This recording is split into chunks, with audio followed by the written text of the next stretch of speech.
Dalam buku dia kata, orang Cina berbangga dengan ketamadunan 5,000 tahun. Betul tak sahabat-sahabat semua? Yang Cina ke India ke Kadazan, kalau bertemu dengan orang Cina, mindset dia ialah, apa pasal saya mau masuk Islam? Ini tamadun Arab baru berapa tahun? 1400. Melayu apa punya tamadun ada? Berapa? Few hundred years. Kita Cina, Chin Lin Lexi Leyau Mo. Betul ke? Biasa dengar tak? Kalau kita nak berforum, setakat nak cakap play safe, tak payahlah.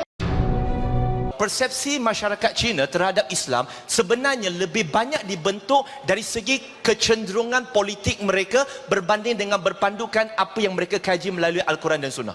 Kita tak masuk bab politik ya. Tetapi nak tak nak di Malaysia dan di seluruh dunia, kita tak boleh lari daripada membincangkan isu politik. Kita tidak mempolitikkan Islam, tetapi kita biarkan Islam yang memimpin politik. Itu cara kita. Jadi persepsi mereka banyak dibentuk melalui pandangan politik mereka. Contoh, mereka adalah daripada parti A. Mereka nampak parti A ni lebih memperjuangkan Cina. Jadi parti Cina ini mereka sokong. Jadi apa juga yang datang daripada parti lain, mereka akan nampak rasis dan sebagainya. Tapi kalau parti mereka sendiri buat, mereka akan diam 1000 bahasa. Seperti syaitan bisu. Itu kecenderungan mereka. Sokong tak sokong, tak apa. Saya ada stand saya. Siapa nak saman silakan. Saya pun ada kawan-kawan daripada both side. Saya tahu apa yang mereka cakap. Depan saya, belakang saya, depan media, semua berbeza. Jadi persepsi mereka pertama, contoh, persepsi mereka kata, orang Islam ni, orang Melayu ni, teruk. Orang Cina yang dah masuk Islam ni, dia dah lupa asal usul. Betul ke?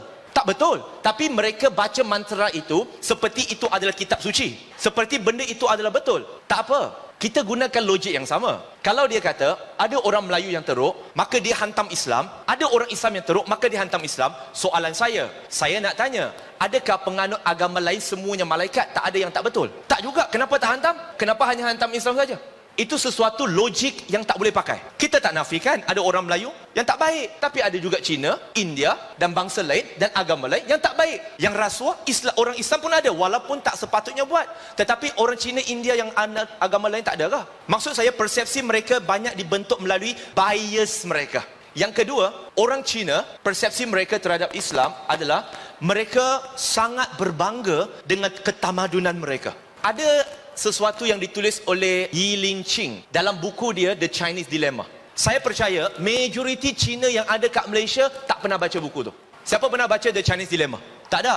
Sebab dilema dia pun tak baca. Dia selalu di persimpangan dilema. Dia, Yi Lingqing, dan juga ada satu lagi buku. Buku ini ditulis oleh bekas Presiden American Chinese Business Chambers. Nama dia Chu Ningqing. Pun tak pernah baca kan? Nama buku tu adalah Take Face Black Heart. Dia mendatangkan satu teori. Dia kata, ini orang Cina yang cakap tau, bukan saya. Chu Ningqing yang cakap, saya ulang saja. Dia tulis buku ini kerana sewaktu dia jadi Presiden American Chinese Business Chamber, ada orang cuba gulingkan dia, nak ambil alih kuasa dia, lalu dia tulis buku itu hantam Cina balik. Ini Cina hantam Cina tak apalah, tak racist. Chu Ningqing sebut, ini bukan saja Cina sebenarnya. Kerana sikap ini ada pada setiap manusia, bukan saja Cina. Dia kata, take face bermaksud, bila belum mencapai kejayaan, dia akan merayu, dia akan muka tebal, pergi, tak apa. Nak saya pakai songkok, no problem. Nak saya buat apa, boleh. Kalau Cina cakap, zhou ngao zhou ma tu momentai. Maksudnya je lah, saya jadi kuda kah, jadi lembu kah, pun tak ada masalah. Sebab I have nothing. Because I want something. So take face, buat muka tak malu. Tapi bila dah berjaya, dia take face awal, akhirnya dia jadi black heart, hati hitam. Apa yang dimaksudkan dengan hati hitam? Chu Ningqing sebut, black heart ialah bila mana dia dah dapat kejayaan, hati dia mula jadi hitam dan dia jadi sangat kejam, dan muka malu dia tadi sekarang dia boleh melakukan kekejaman terhadap orang yang pernah membantu dia. Lalu dia bagi satu kisah lama di negara China dulu. Dia kata, dulu ada seorang budak kampung.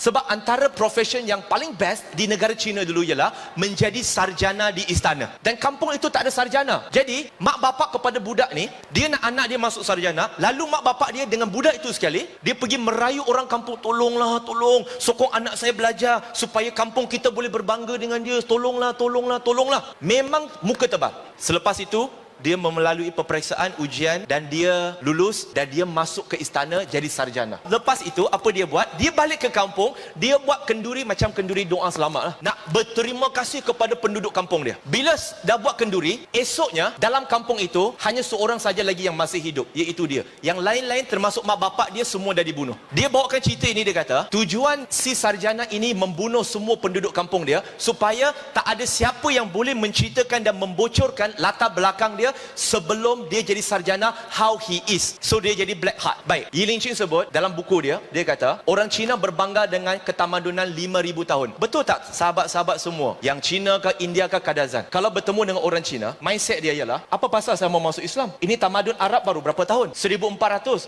Melayu apa punya tamadun ada? Berapa? Few hundred years. Kita Cina, Chin Lin Lexi Leyau Mo. Betul ke? Biasa dengar tak? Kalau kita nak berforum, setakat nak cakap play safe, tak payahlah. Kita sembang dekat kedai kopi okey lah. Macam ada orang ajak saya debat, lepas tu nak ajak sembang mamak. Tak. Mereka berbangga dengan 5,000 tahun. Mereka rasa tamadun ini adalah yang terbaik. Tapi jangan lupa, jangan berhenti di situ. Pernah dengar tak Yang Kuei-Fei, Lady Yang? Termasuk dalam 5,000 ketamadunan Cina itu, pelbagai rasuah, bunuh-membunuh, rampasan kuasa dan sebagainya. Contoh senang untuk kita faham ialah Lady Yang, Yang Kuei-Fei. Yang Kuei-Fei itu adalah menantu kepada Maharaja Tang Meng Huang. Tetapi kemudian Yang Kuei-Fei menjadi gundik kesayangan kepada bapa mertuanya sendiri. Tahu kenapa? Sebab Maharaja Tang Meng Huang membunuh anaknya sendiri supaya dia boleh kahwin dengan menantu dia. Kenapa yang ni tak cerita?